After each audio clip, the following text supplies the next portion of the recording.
So here we go. We're going to talk about managing your online research identity. Today, we're going to do an overview. I'm going to encourage you to do a review, and all of the content that you see will be shared on the CIRHT resource guide, and we'll make sure you have a link to that.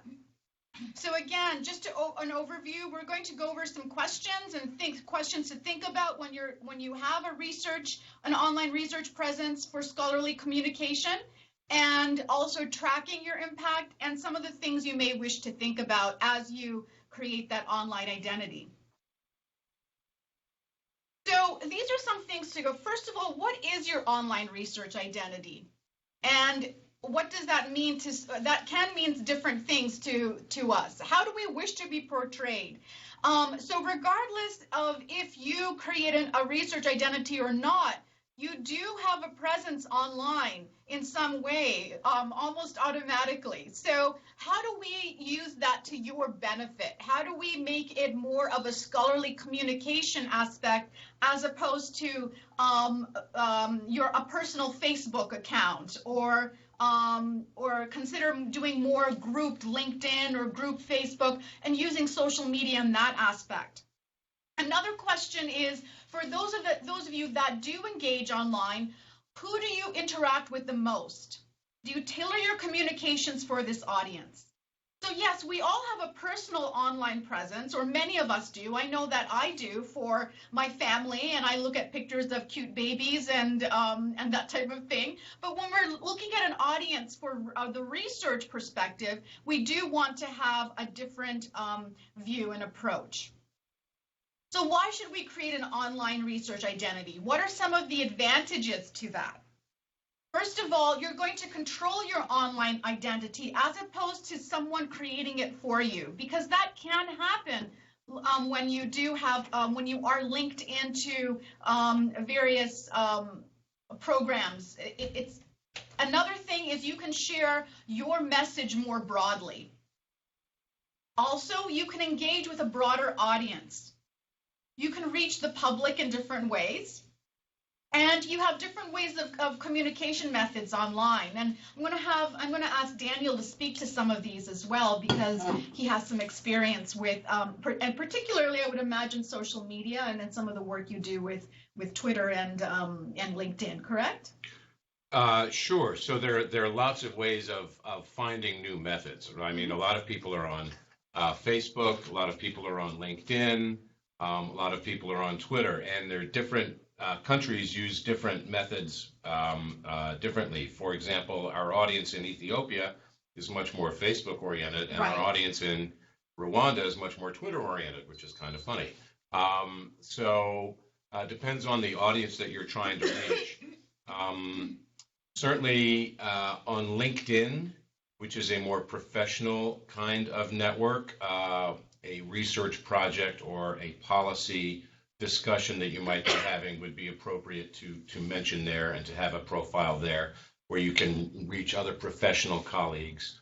So it depends on the audience you're trying to reach. Sure. And there are other ways, and perhaps you'll talk about other ways of publishing later, things like an online news service called The Conversation, where people can summarize their research in an article in a conversational way, and then that gets distributed in many different ways and to the press, and then can be amplified via social media. So there are lots of different channels out there beyond the academic channels, which I think you're going to be more and you'll share that with us as well, right? Sure. Okay, thank you. So some disadvantages are some of the platforms we're going to look at today. It's your responsibility to keep them up to date, to ensure. Sometimes they can be found in a lot of places. You also have to be watchful of privacy issues on some of these platforms. So all of the platforms I'm going to show you or resources, I'm going to encourage you to read the privacy policies on all of them, because it is how you are presented online, and this is something you want to think about. There's also so many different methods and modes of communication online. So let's get started. And we're going to first start by looking at enhancing your research impact. And there are so many, so I have chosen 4 to just to look at. Some of you may be familiar with ORCID. Another one that we're going to look at is the Google Scholar author profile, a very simple one to create and maintain. And then there's Mendeley. Some of you know Mendeley as a citation management tool. It's also a networking and identity profile, research profile tool.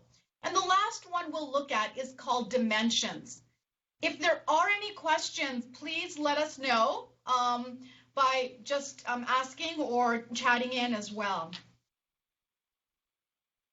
So to begin with ORCID, by the way, in many of these places, I'm using my own profile because that's the one I could log into, so you can see the front and the back end. So looking at ORCID, what is ORCID? ORCID is an open, not-for-profit organization, and it provides every researcher with a unique identifier.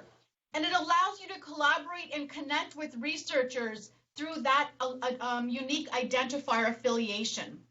More and more, when grants and manuscripts do ask for your ORCID ID. So what is the point of an ORCID ID?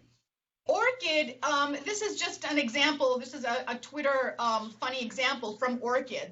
This gentleman is saying, I'm the 38th author, and someone says, oh, that's horrible. And then he says, no, I'm not done. I'm the 38th author named Wang. And the other person says, oh, that's strange. What does that mean? Well, look at this citation here in PubMed. You'll notice that there are many authors to this. You'll also know that some of these authors, and for some reason this is a little slow, some of these authors are named Wang. Many of them are named Wang.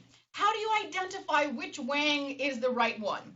Well, here's the thing. The Research Academy is so broad throughout the world that names are repeated.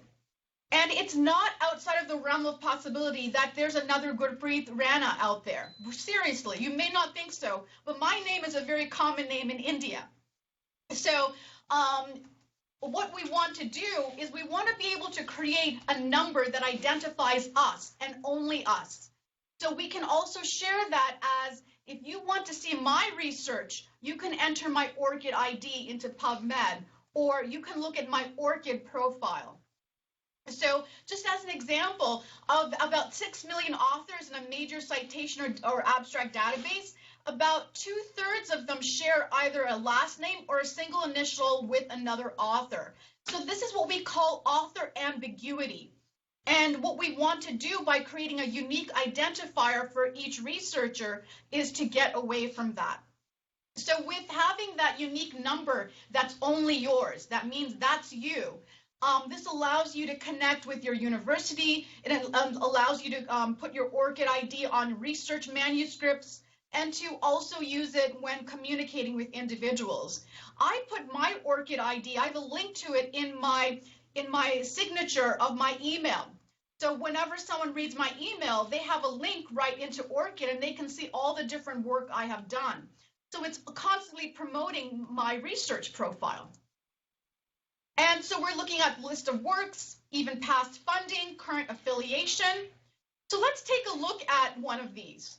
I did a search in ORCID, and I did a search for the name. I just made this name up from different people I know in Ethiopia. I used the name Solomon because I knew Solomon was I know a few friends at St. Paul's named Solomon, and I used the family name Tedesse. Can you see here how many people named Solomon Tedesse who conduct research in this world are listed here? And we know they are different because they all have different ORCID ID identifiers. There's someone in South Australia. There's someone Addis Ababa Science and Technology. There's someone who works with Ethiopian Environment and Forest Research. So you can see that there are different people with that same name. Going very quickly now to show you when you do go into ORCID, when you create your profile, you can add more content. The content in my profile does not only include, it says I have 19 works, which I downloaded from Scopus or PubMed and entered either manually or automatically connected, but I also have listed out my employment and my education. So it's almost like a mini CV if you want people to know more about you. On the navigation bar on the left side, I've also put my Mendeley profile, which we'll be looking at in a moment. And my workplace, the University of Michigan Library has created an online profile for me, so I have linked to that as well. Another thing is I publish under the name Gurpreet K. Rana, but in the past, I've also been published 1 or 2 articles under other aliases, other names. Gurpreet Kaur Rana, which is my full name, or Gurpreet Rana without my middle and the middle portion of my name in there. So that gives you an idea of, and if I would scroll down, I would see the 19 works in here. And I know that Dr. Smith here is much more prolific, so we would another thing you could do is you could go and take a look at Dr. Smith's profile. However, Dr. Smith's name is Dr. Y. Smith. So that one would be challenging to know unless Dr. Yolanda Smith sends her ORCID profile to all of us so we know who she is. Because there are many people with the initials Y. Smith in the world. And Dr. Yolanda Smith will be creating an ORCID profile because we just found out 2 seconds ago she doesn't have one. And Gurpreet Rana is a little shocked and horrified.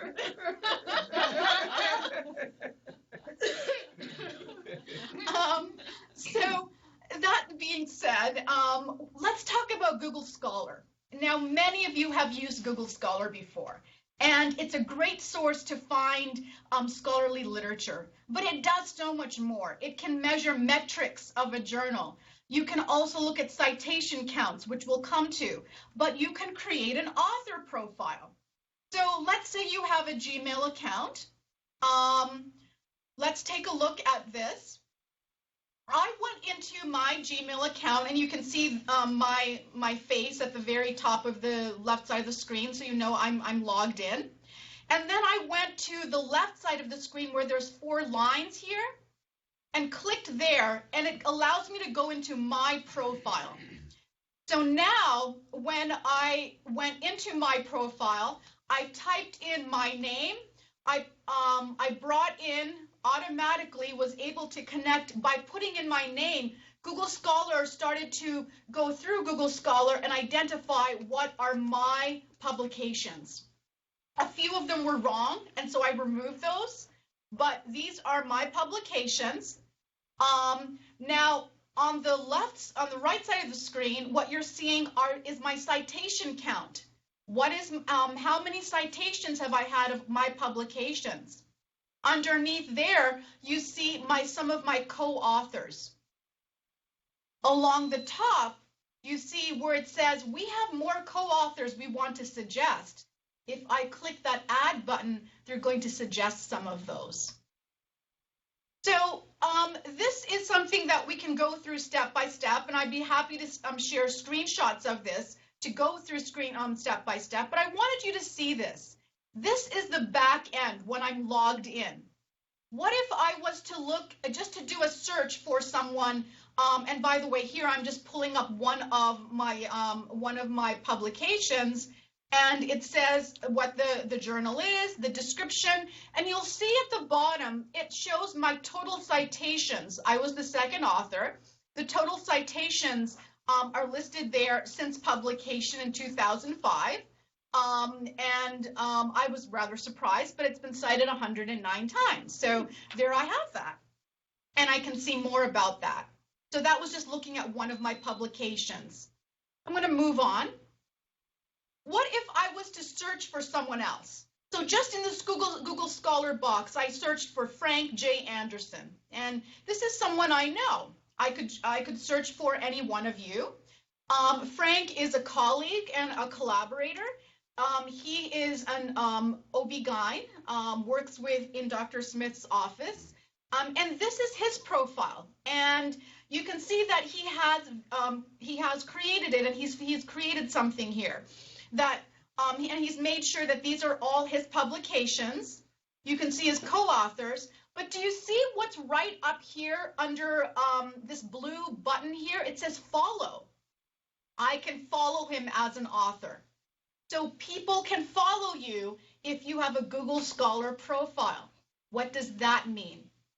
I clicked on the follow button, and this is what we see. What are you pointing at? She doesn't have a Google Scholar either. No, she doesn't. But, you know, we will take care of these things for Dr. Yolanda Smith. But there's a question there. I mean, ORCID, I think, is very strong with privacy issues. Google Scholar, I want you to read the privacy profile. And I would not just make one for Dr. Smith. I would ask her, look at this. Do you want this? That being said, when I clicked on the blue follow button for Dr. Anderson, this is what comes up. What do you want to follow Dr. Anderson? And all the updates we'll send you will go to your email address. This is my email address that I'm logged in as. Do you want new articles by this author? Yes. Do you want new citations by this author? Do you want articles relating to this author's research? I could check all of these boxes or one of them. So how do people, and this is the idea of getting your profile out there. People can then follow your work. You can follow other individuals' work.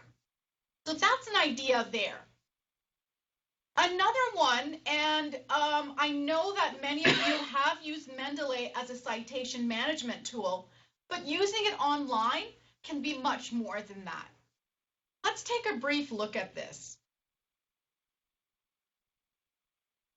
So Mendeley allows us to do something called reputation management. We can create a research or a professional profile, and that will allow us to showcase our publications. Mendeley will try to move content that they think is our publications in here, but we can also connect and add in our own content manually. It provides, again, similar to Google Scholar, it provides statistics on the number of times our articles are viewed within Mendeley. It shows other metrics, or for instance, our H index, which is an example of a metric we talked about last week. The number of times, and if I had an H index of 4, I have 4 articles that have been cited 4 times or more.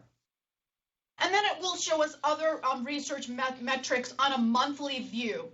So how many times are your articles being viewed monthly? What are some citations of interest? Let's take a look. I'm going to the screen, and this is how Mendeley, not the citation part of it, but this is how it's advertising itself. And I want to be clear that this screenshot is from the main page of Mendeley.com, and I scroll down to the part where it's talking about showcasing your research and impact and your Mendeley profile. And this is the way they're advertising themselves. With all of the resources I'm showing you, I'm going to say again, buyer beware. Know what you are looking at and know what you are creating a profile for. So it just shows you an example of how a researcher individual might see the number of citations, their other research metrics, how many publications they have, how many views they have. So let's go ahead and take a look at this. I have logged into Mendeley, and along the top, you see there's your feed, there's your library. The library is where our citation management is taking place. Then you have our groups, data sets, you have other resources here. We are looking right now in the groups section, and I have logged in, and under the login button where my on the right hand side of the screen, there's an option for a drop down box to manage or create profile. This is me logged in. So this is what I have placed in here. I placed in information in my overview about my education. If I wanted to, you don't have to do that, about where I have worked. And this is a list of the scholarly publications that Mendeley has identified. A few of them I have entered in myself as well. Then there's also the network. So along the top here, it says Overview Impact Publication Network. The overview shows me just my overview of my profile. The impact shows me how many views I may have had of my research articles in that month through Mendeley. Then I have what we're looking at right now is a list of my publications. And then I can look at a view of my network. That means my co-authors. So it allows me to see my larger network. I'm going to show you what this might look like to just someone who's coming into Mendeley online and typing in Gurpreet Rana. What they see is they see this. So they're not seeing the edit features. They're seeing my overview, my impact, my publication. I have used keywords to identify my research interests. There's a small information there for my biography, and a little further down on the screen are my co-authors and my network, and I'll show you that in a moment. On the top of the screen, you see my number of publications, and then it says followers. So like Twitter, if you've used Twitter before, you have followers, and then you can follow other researchers. So there are 37 people following me, which means whenever I have a new publication, they will get an email or they will get a notice saying there's a new publication for me in my feed.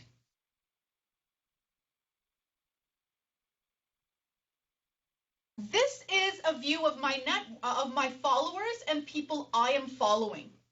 So for those of you who have used Twitter, this is that same idea of on a social media, if you're following people or using Facebook and saying, I'm following this person just because I want to know what's going on in their life, but you can also know what's going on in their research. So I'm following these individuals. I just requested to follow them and they said, sure, please come on board. And you'll see others who are both following me and I am following their research. So that's another way to broaden your impact. Again, I'm going to emphasize that I'm going quickly, but I want to make sure you review these resources and we can always go through and do more instruction on them. We've got a couple of questions. Oh, please, yes. So we've got a question about on the ORCID profile, there's an option stating add co-author on the left. Yes. If I have many publications, to which of my publications could I add the co-author? So you're going to be adding in co-authors individually for each publication. At least that's my understanding. I'm going to see about going live for a moment into ORCID.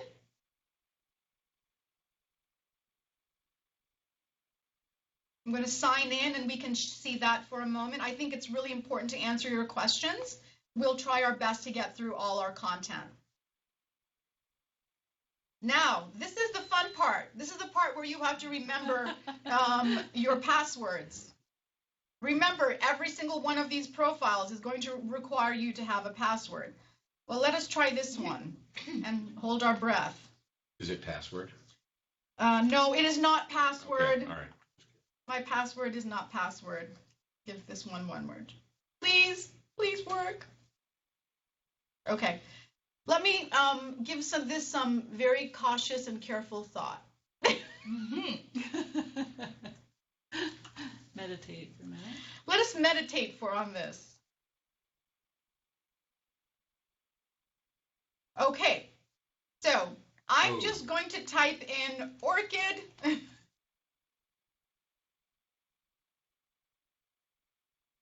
I'm going to do a Google search, and this will not allow me to go inside the profile, but it'll allow me to see the public view of it. And all of you have had this problem before. Do not tell me you have not forgotten your passwords. So we are now going into my public view so we can look at that co-author section. Right here I have my biography, my different works here. Dr. Tumrod has just joined us. Yeah, hello. And so you can't see it here, but for each publication, I'm going to open up one of my publications. You will have to, you can, let's say, go to a different database if it allows it. I think you can import content from PubMed. So when it's asking about co-author, it's asking for individual co-authors. So let's say I go into this publication here.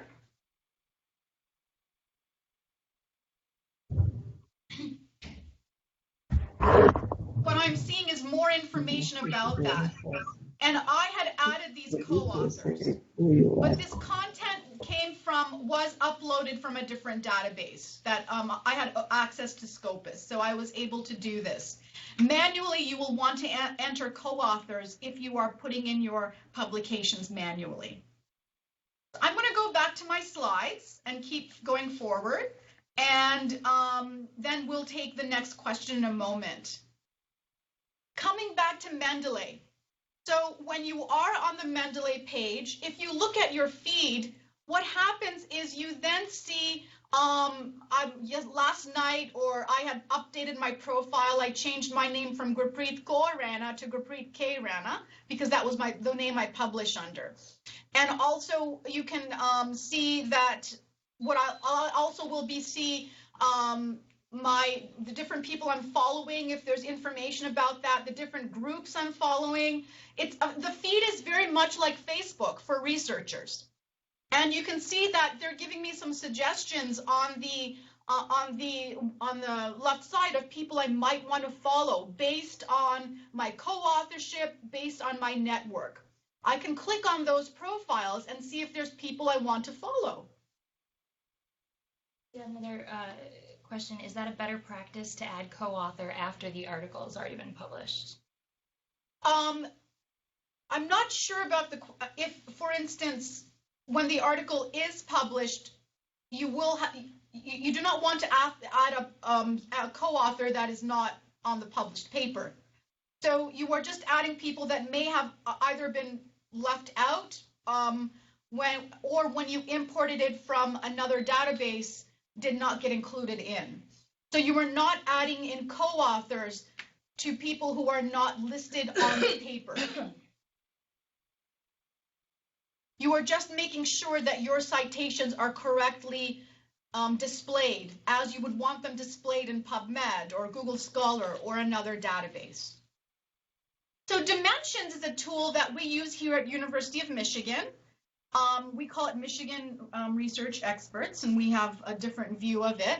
But this is one that is brand new for me as well. So I'm going to go through this with you, but I want to tell you that I'm learning about this one as well. So Dimensions, just to go to their opening screen, says, what do they do for you? Well, they say we go from idea to impact. Well, that's very nice. But again, we always want to be cautious about what we're going into. It's allowing us to link in and see scholarly information.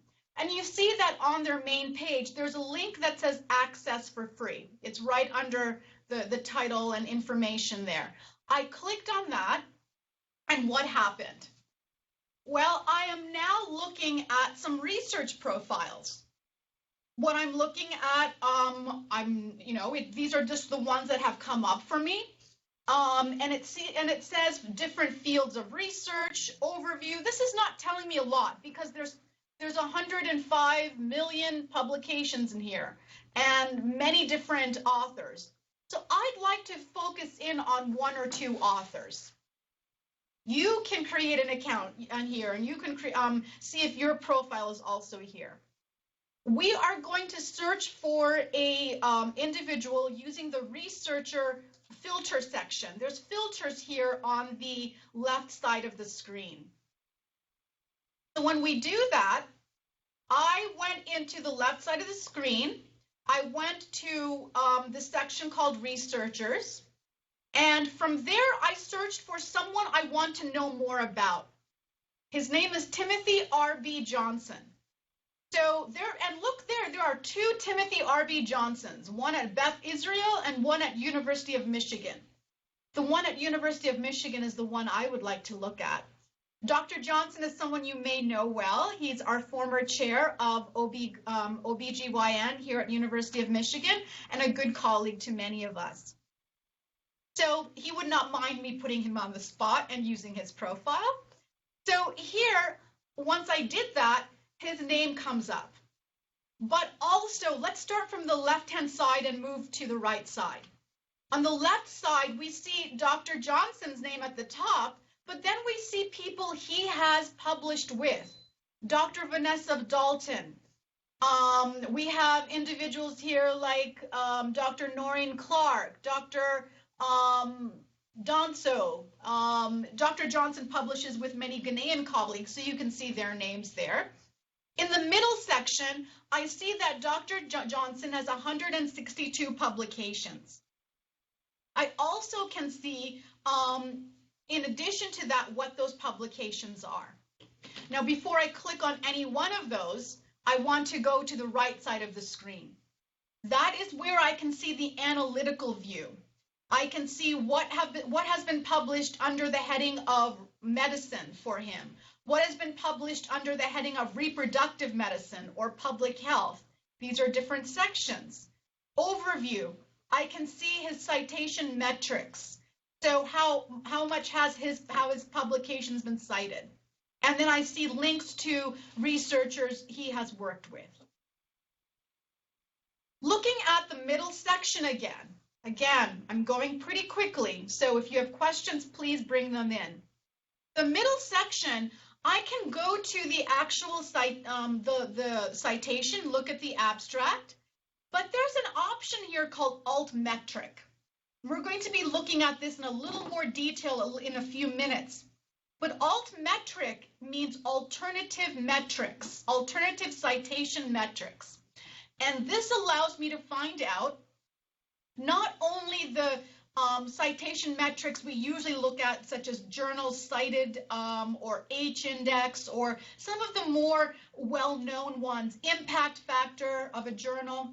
We can now look at information such as, where is this article being tweeted?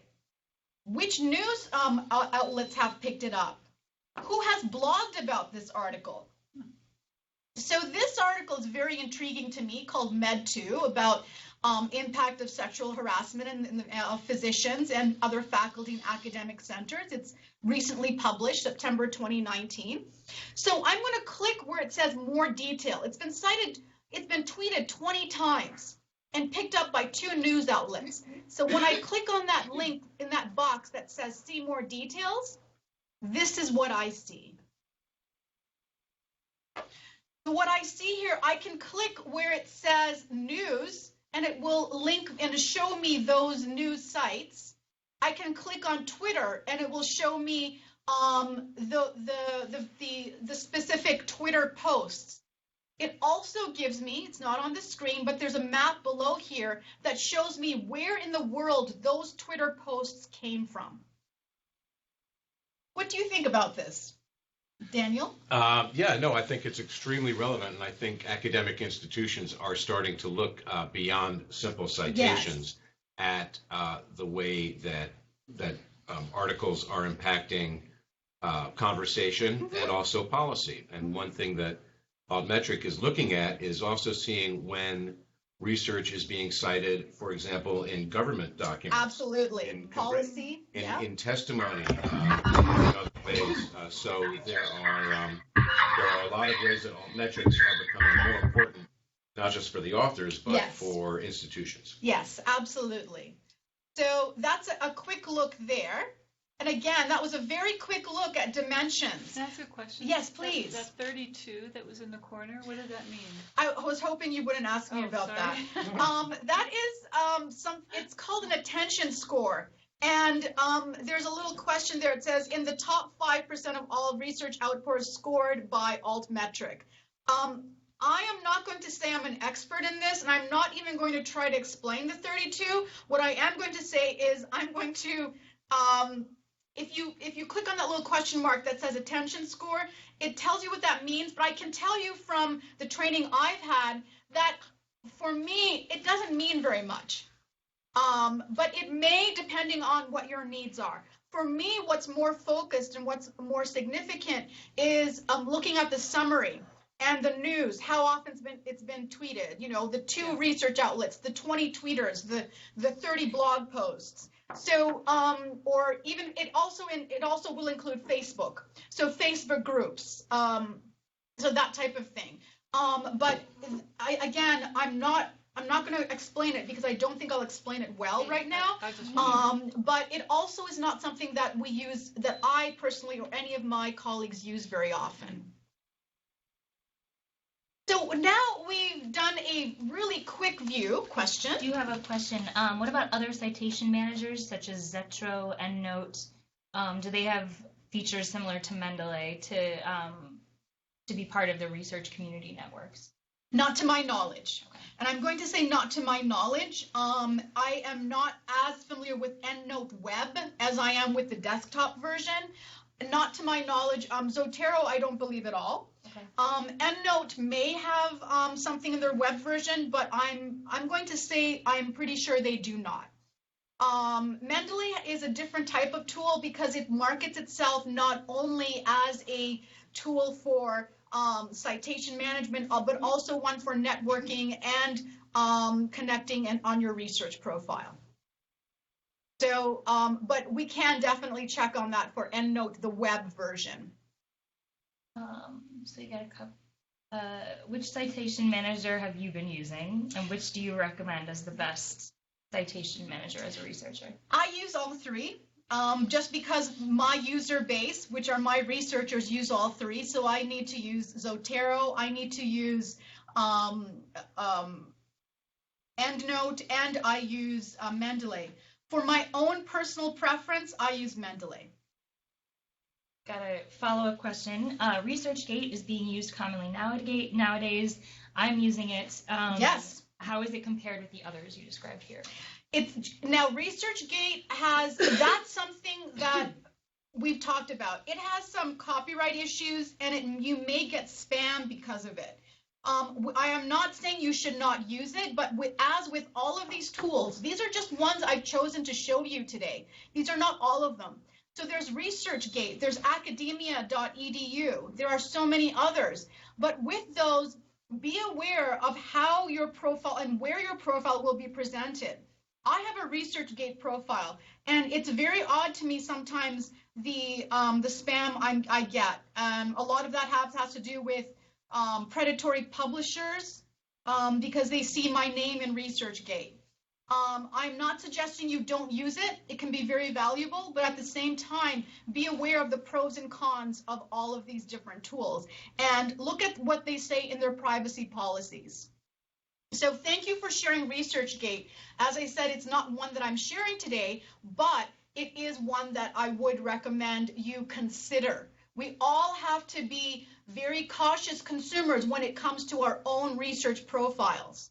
And that is true in this case as well.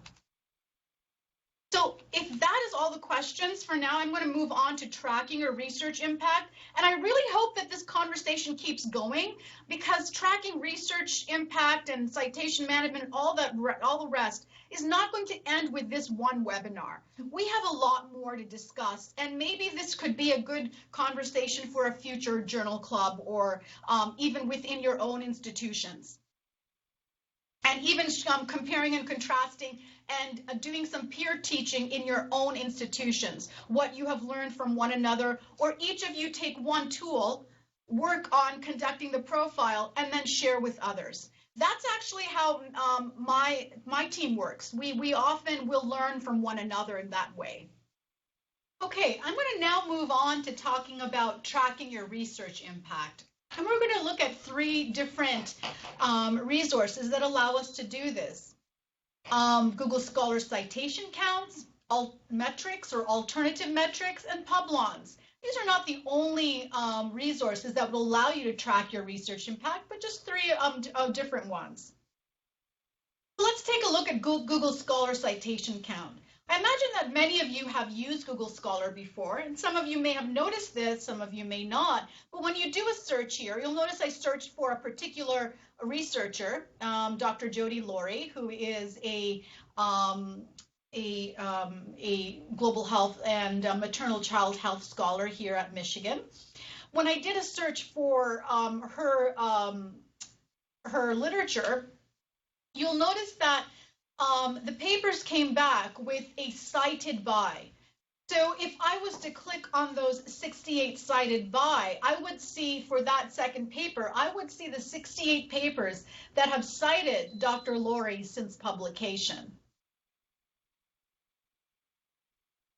And here they are. So what I'm seeing here are that idea of tracking the work that she has done. So you can also track the work that you've done since any of your papers are published.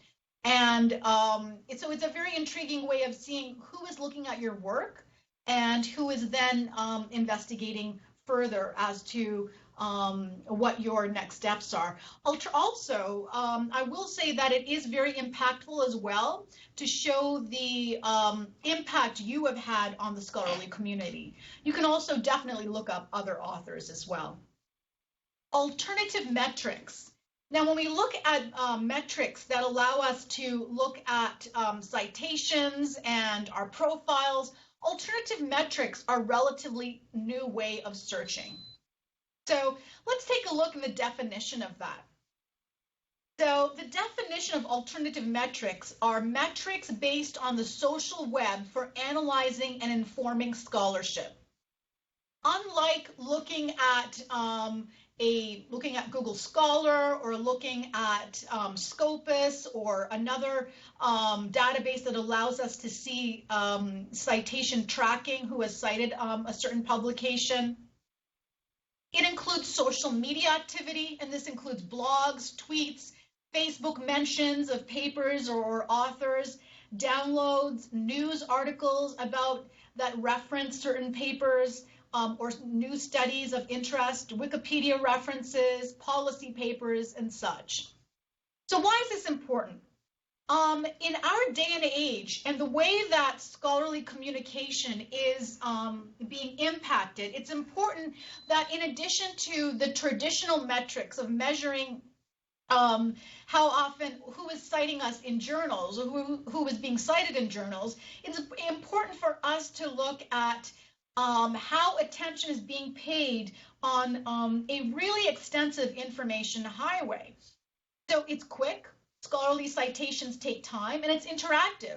But you will see that that a research article that is tweeted or put on some type of social media can go viral and take a life of its own. That in itself is impact of your research profile.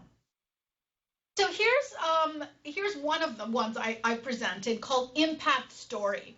And this is my profile. You can see my timeline, the number of publications I have, and you can see that it says here that 50% of the papers that I have published are open access. It indicates how much research has been saved by individuals in other countries, and my top publications that have been shared. But if I also look in another form, if I look, for instance, in the Lancet Global Health, which is an open access journal, and for instance, let's say I find this to be an intriguing article I want to know more about, I can use the altmetrics feature called PlumX Metrics, and it appears right on the online journal article here. So when I click on PlumX Metrics, what do I see? What I see is for that paper, I can see that the citations, how it's been cited, the capture. So for instance, who has captured it and put it into Mendeley, the mentions in blogs. I can see it's been tweeted 17 times. It's been on Facebook as well 17 times. And you can see the most recent tweet.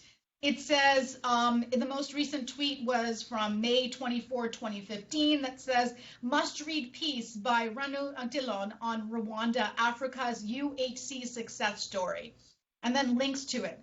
So how many people then see that, and how many people then retweet that? So it does give us an idea of how our work or how your research is being tracked in social media and related areas.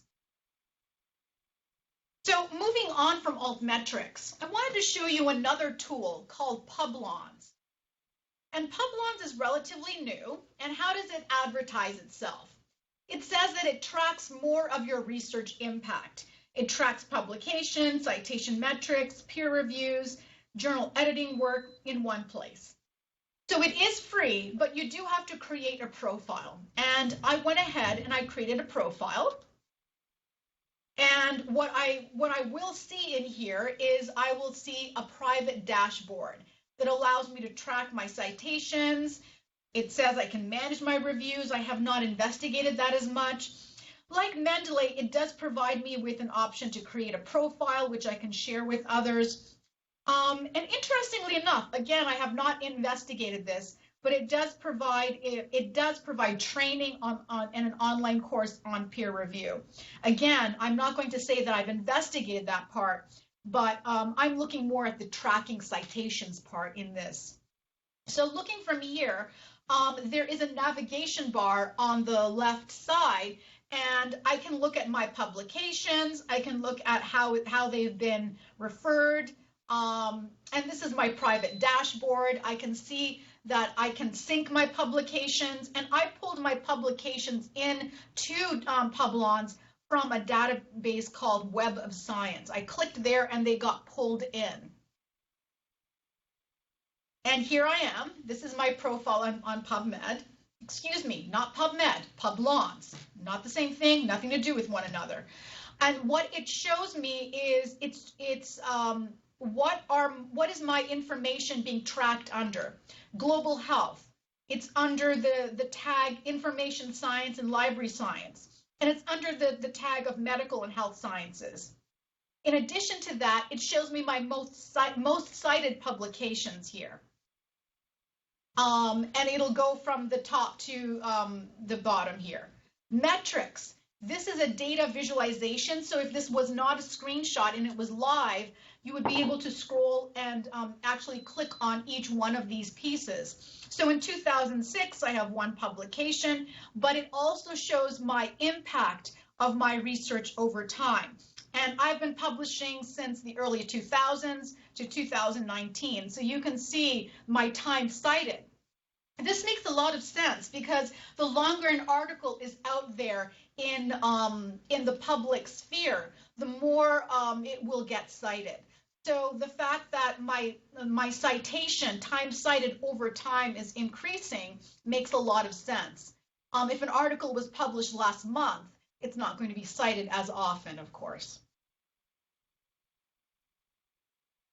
So this is a section on my publications, and you can see from here, I can also click on the alternative citations and see the alt metrics. So that's a connection between the alt metrics and the and Publons.